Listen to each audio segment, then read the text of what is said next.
Good morning students. आज का अपना टॉपिक है इम्पोर्टेंस ऑफ मैनेजमेंट। प्रबंध क्या है, प्रबंध की विभिन्न विशेषताओं और उसके सिद्धांतों का अपन ने अध्ययन किया। प्रबंध के लिए किस प्रकार की एक प्रोसेस अपनाया जाता है, किस प्रकार के कार्य इसके अंदर किए जाते हैं। तो प्रबंध का किसी भी संगठन या संस्था के लिए एक महत्वपूर्ण भूमिका होती है। बिना एक अच्छे प्रबंध के कोई भी संगठन, कोई भी संस्था आगे नहीं बढ़ सकती है या वो अपनी संस्था के अंतर्गत सक्सेस नहीं हो सकती हैं।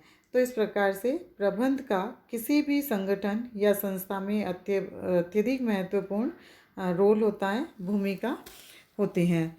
जिस प्रकार प्रत्येक मानव शरीर में मस्तिष्क कार्य करता है, उसी प्रकार किसी संस्था या उपक्रम रूपी जो एक शरीर है या एक संस्था संगठन है, उसमें प्रबंध मस्तिष्क की भांति कार्य करता है। संस्था के लक्ष्यों को प्राप्त करने के लिए नीति निर्धारण एवं निर्णय प्रबंध द्वारा ही लिए जाते हैं। तो जैसे पीटर ड्रकर ने कहा है कि प्रबंध प्रत्येक व्यवसाय का गतिशील एवं जीवनदायक तंत्र है, जिसके नेतृत्व के अभाव में उत्पादन के साधन केवल साधन मात्र रह जाते हैं, क्योंकि जब तक उन साधनों का सही उपयोग नहीं होगा तो वो साधन किसी भी काम के नहीं रहेंगे। तो इस प्रकार से एक अच्छे प्रबंधक के द्वारा ही उन जो उत्पादन के साधन हैं उनका सही उपयोग किया जाता है। इसलिए पीटर ड्रकर का मानना था कि जिसके नेतृत्व के अभाव में उत्पादन के जो साधन हैं वे केवल साधन मात्र रह जाते हैं, कभी उत्पादक नहीं बन पाते हैं। तो इस प्रकार प्रबंध क्या जो एक महत्वपूर्ण भूमिका है, उस प्रबंध के महत्व को हम कुछ बिंदुओं के द्वारा स्पष्ट कर सकते हैं। जैसे पूर्व निर्धारित उद्देश्यों की प्राप्ति, achieved of pre determined objectives. प्रत्येक उपक्रम की स्थापना कुछ पूर्व निर्धारित उद्देश्यों की प्राप्ति हेतु की जाती है एवं इसी के आधार पर व्यावसायिक क्षमता का निर्धारण होता है। यदि उपक्रम का प्रबंध कुशल, योग्य, दूरदर्शिता एवं कल्पना के आधार पर प्रबंध के कार्यों को करता है तो उद्देश्यों की प्राप्ति आसानी से हो जाती है। इसी प्रकार एक अच्छे प्रबंध का महत्व किस लिए है? तीव्र प्रतिस्पर्धा पर विजय, victory on cut throat competition. वर्तमान समय में हम देख रहे हैं कि छोटी से छोटी वस्तु से लेकर बड़ी वस्तुओं के अंतर्गत अत्यधिक प्रतिस्पर्धात्मक स्थिति बनी हुई है। तो ऐसी स्थिति में इस प्रकार की प्रतिस्पर्धा पर विजय प्राप्त करने के लिए प्रबंध मानवीय संसाधनों की क्षमता का पूर्ण उपयोग करता है, उनका उत्पादन करता है, बाजार अनुसंधान करता है, सरकारी नीतियों एवं प्रतिस्पर्धा की नीतियों का अध्ययन करता है और अतिरिक्त व्यू रचना यानी एक इस प्रकार की स्ट्रेटेजीज भी बनाता है ताकि अधिक से अधिक लाभों को प्राप्त किया जा सके। इसी प्रकार से व्यक्तियों का विकास, डेवलपमेंट ऑफ मैन। वर्तमान समय में हम देखते हैं कि प्रबंध एक मानवीय क्रिया है और यह इनके विकास में महत्वपूर्ण भूमिका निभाता है। वह अपने कर्मचारियों को प्रशिक्षण प्रदान करता है, उनको ट्रेनिंग देता है, उनको प्रमोट करता है, प्रमोशन देता है, उनके कार्य का विस्तार करता है और इस प्रकार से कार्य वृद्धि आदि के तरीके अपनाकर कर्मचारियों का विकास करने का प्रयास करता है। तो इस संबंध में जैसे एप्ले ने कहा भी है कि प्रबंध व्यक्तियों का विकास है, ना कि वस्तुओं का निर्देशन। यानी अगर हम व्यक्तियों के विकास को ध्यान में दें तो हमें दूसरी चीज़ों पर ध्यान देने की आवश्यकता नहीं होगी। जैसे कि कोई भी जो नई तकनीक किसी संगठन में उपयोग में लाई जाती है तो तो उस नई तकनीक का उपयोग व्यक्ति नहीं करना जानता है तो पहले उस तकनीक का उपयोग करने के लिए उसे ट्रेंड किया जाना चाहिए, उसके नॉलेज को बढ़ाया जाना चाहिए, फिर उस तकनीक के माध्यम से उसे कार्यों की प्राप्ति के लिए प्रयास किए जाने चाहिए। जैसे कंप्यूटर जब आए थे तो उस समय कंप्यूटर अपने आप में एक साधन है, लेकिन जब तक कंप्यूटर को ऑपरेट करना नहीं आएगा तब तक वो कंप्यूटर किसी काम का नहीं होगा। इसी प्रकार की बहुत सारी ऐसे टेक्निक्स हैं जिनका उपयोग व्यक्ति के द्वारा नहीं किया जाता है, लेकिन अगर उसे ट्रेंड किया जाए, प्रशिक्षित किया जाए तो वो आसानी से उन सभी टेक्नोलॉजीज़ को उपयोग में उनका यूज़ करते हुए और उनके अच्छे परिणाम प्राप्त कर सकता है। तो इस प्रकार से व्यक्तियों का विकास की तरफ ध्यान देकर प्रबंधक आसानी से अपने उद्देश्यों की पूर्ति करता है। न्यूनतम लागत पर अधिकतम उत्पादन, maximum production on minimum cost. प्रबंध उत्पादन के संसाधनों में यथासंभव समन्वय स्थापित करके न्यूनतम लागत पर अधिकतम उत्पादन को संभव बनाता है, क्योंकि प्रबंध विभिन्न प्रकार के अपव्ययों को समाप्त करके उपलब्ध सीमित साधनों का अधिकतम अपने विवेक के आधार पर उपयोग करता है और श्रेष्ठ उपयोग करके उन साधनों से अधिक उत्पादकता को बढ़ाता है। इसी प्रकार प्रबंध संसाधनों को एकत्रित करके सर्वोत्तम विकल्प का चयन करके और कर्मचारियों को मोटिवेट करके, अभिप्रेरित करके और उत्पादन करता है। तो इस प्रकार से एक अच्छे प्रबंध के माध्यम से एक प्रबंधक अपने विभिन्न प्रकार के साधनों का उपयोग करके और कम लागत पर अधिकतम उत्पादन को प्राप्त आसानी से कर पाता है। फिर है सामाजिक उत्तरदायित्वों का निर्वाह, फुलफिलमेंट ऑफ सोशल रेस्पॉन्सिबिलिटी। प्रबंध समाज के विभिन्न पक्षकारों के प्रति दायित्व का निर्वाह करने के लिए उनसे निरंतर संपर्क बनाए रखता है और उनके हितों का मूल्यांकन करता है। सभी के हितों में सामंजस्य, कोऑर्डिनेशन स्थापित करता है और उनके हितों की पूर्ति में जो भी कमियां हैं उन कमियों का पता लगाकर और उन्हें दूर करने में अपना एक महत्वपूर्ण सहयोग करता है और उसके लिए एक आवश्यक कदम भी उठाता है ताकि उन कमियों को आसानी से दूर कर सके। तो इस प्रकार से प्रबंध सामाजिक उत्तरदायित्वों को पूरा करने में भी महत्वपूर्ण होता है। बेरोजगारी की समस्या का निवारण, सॉल्व्ड अनएम्प्लॉयमेंट प्रॉब्लम्स। श्रम में श्रम विभाजन सिद्धांत का उपयोग किया जाता है और इस प्रकार से सही कार्य पर सही व्यक्ति का चुनाव करके या उस व्यक्ति को रखकर इस समस्या का समाधान किया जाता है। संगठनों में संबंधित विकास विस्तार द्वारा बेरोजगारी की समस्या को दूर किया जा सकता है और यही नहीं, उपक्रमों में नवाचार कार्यक्रमों को लागू करके और श्रम प्रधान प्रौद्योगिकी का कार्यकुशल उपयोग करके प्रबंध रोजगार के अवसरों को बढ़ाता है।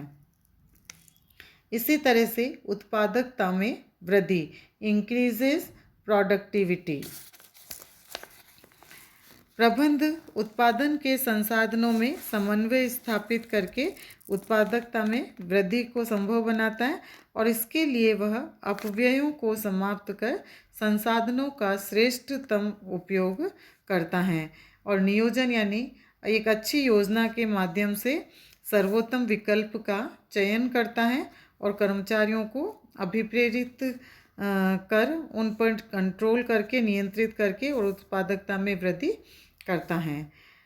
वैज्ञानिक एवं तकनीकी परिवर्तनों का लाभ, advantages of scientific and technical changes.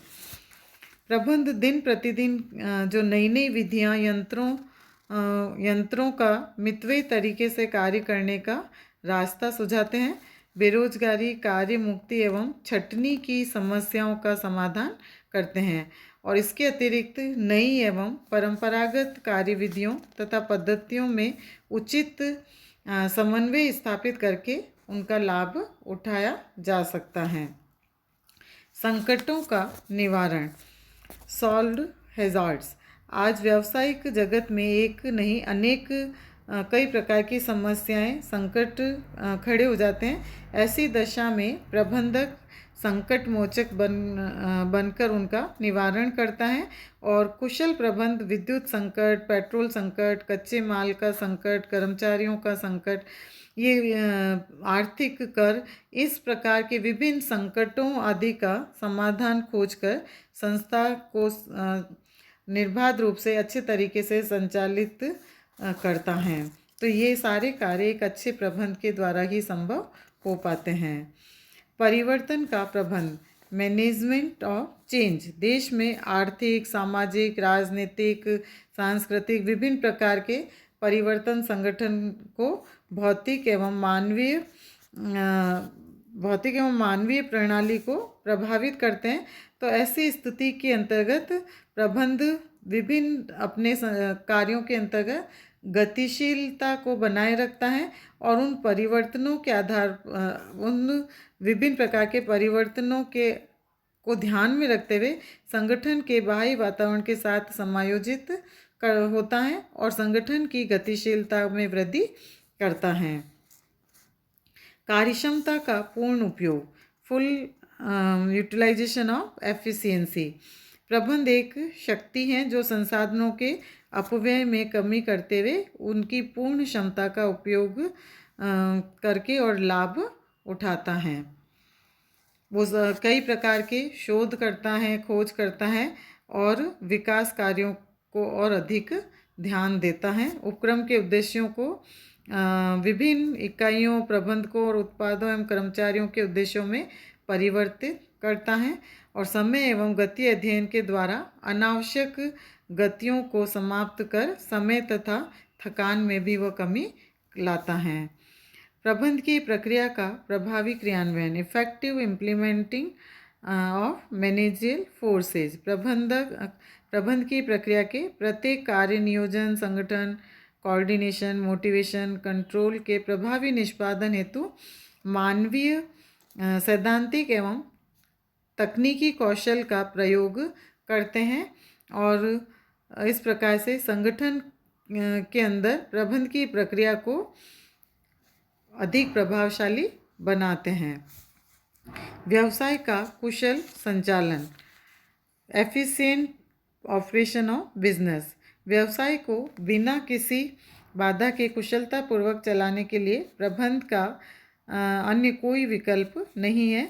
और इसका कारण क्या है कि प्रबंध भविष्य का विश्लेषण करता है और होने वाले परिवर्तनों का अनुमान लगाता है और उसके आधार पर उनके प्रभावों का मूल्यांकन करता है और इसी प्रकार परिणामों का मूल्यांकन करके और संबंधित वर्गों के हितों का संवर्धन भी करता है।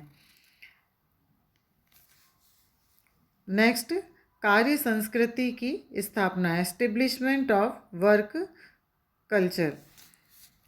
प्रबंध संगठन में कार्यरत व्यक्तियों को निरंतर कार्य करने की प्रेरणा देता है, कार्य दशाओं में सुधार करता है, व्यक्तियों को उनकी रुचि एवं योग्यता अनुसार कार्य सौंपता है और इसके परिणाम स्वरूप कार्य की अरुचि तथा उदासीनता उत्पन्न नहीं होती है और कर्मचारी अधिक से अधिक अपनी एफिशिएंसी, अपनी क्षमता का उपयोग कर पाता है। इसी प्रकार संतुलित विकास, बैलेंस्ड डेवलपमेंट। प्रभावी प्रबंध संसाधनों की खोज करता है, इनके प्रयोग की व्यू रचना यानी स्ट्रेटेजीज तैयार करता है और पिछड़े हुए क्षेत्रों को खोज कर और उन क्षेत्रों में नए नए संगठन स्थापित करता है। तो इसके परिणाम स्वरूप आधारभूत सुविधाओं के प्रबंध संगठनों एवं समाज को लाभ होता है। प्रभावकारी संगठन संरचना का निर्माण, formation of effective organisation structure. कुशल प्रबंध से प्रभावकारी संगठन संरचना का निर्माण किया जा सकता है और इसका कारण यह है कि इसके द्वारा संस्था के कर्मचारियों में कार्य के दोहराव को रोका जा सकता है और एक दूसरे के कार्यों में बिना हस्तक्षेप के व्यक्तियों को कार्य करने के लिए अभिप्रेरित किया जा सकता है। सुदृढ़ औद्योगिक संबंध, सॉलिड इंडस्ट्रियल रिलेशन। आज औद्योगिक समस्याओं में जैसे हड़ताल, तोड़फोड़, तालाबंदी, काम रोको आंदोलन, घेराव, आकस्मिक सौदेबाजी, इस प्रकार के जो औद्योगिक आतंक आदि सामान्य बातें हो गई हैं, किंतु प्रजातांत्रिक प्रबंध अवधारणा का उपयोग करते हुए लाभ भागीता देकर समस्या का निदान करके और सुदृढ़ औद्योगिक संबंध स्थापित करता है। इसी प्रकार से सामाजिक जीवन स्तर में वृद्धि, increases social standard of living.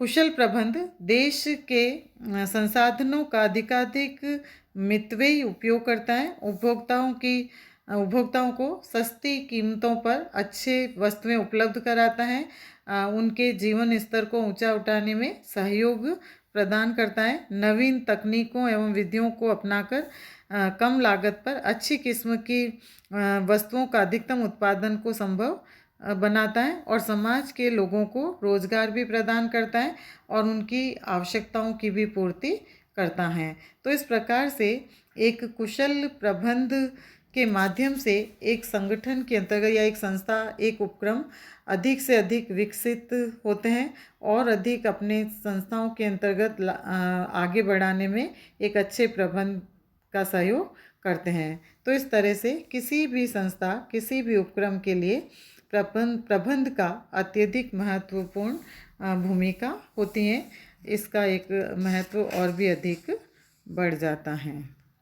Thanks.